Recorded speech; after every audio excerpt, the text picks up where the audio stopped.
gagawa tayo ng Atcharang Papaya. Here's the ingredients: onion, garlic, ginger, peppercorn, green and red bell pepper, raisins, carrot, green papaya. For our brine, vinegar, sugar, salt. A few moments later.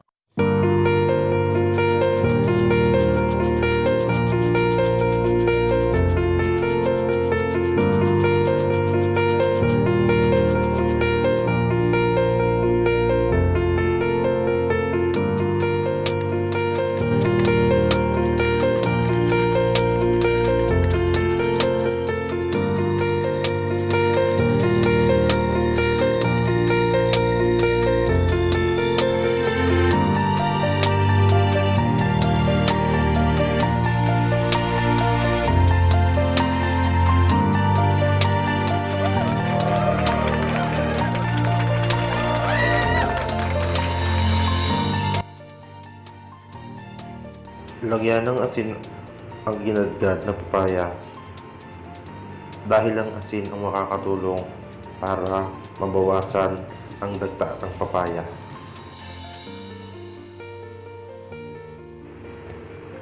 Haluin ang ginadgad na papaya at ang asin gamit ang malinis na kamay.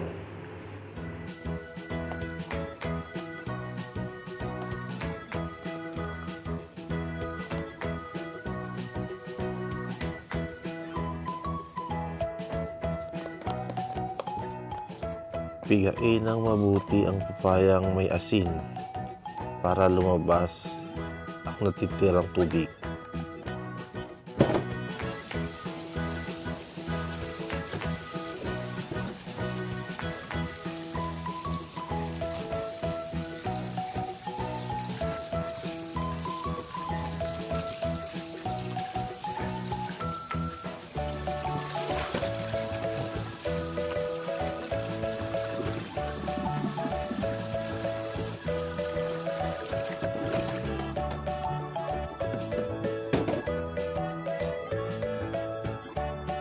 Ito na po ang ating papaya.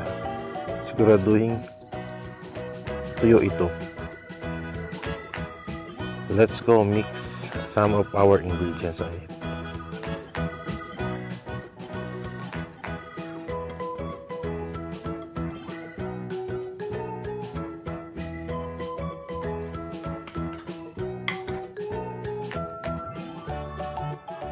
Put the garlic, the onion,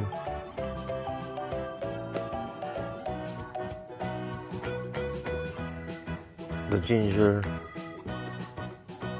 the green and red bell pepper, and also put some raisins on it, and the designed carrots.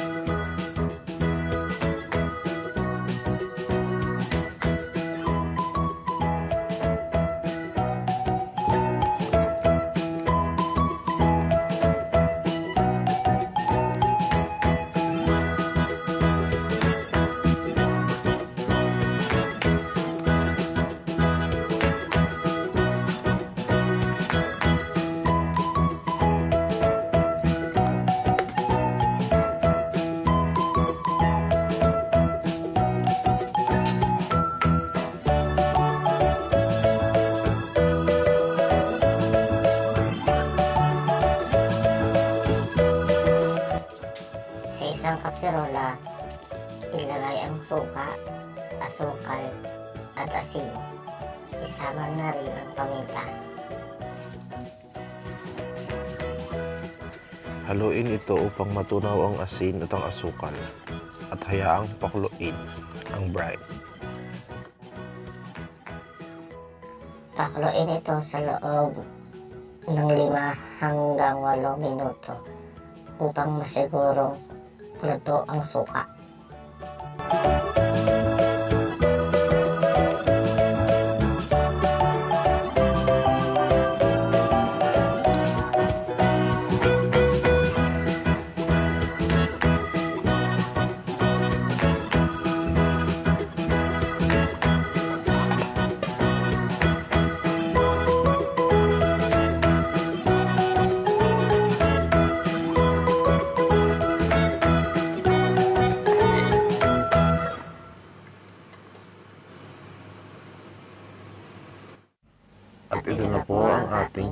product, Pickled Papaya or Atcharang Papaya. Maraming salamat po.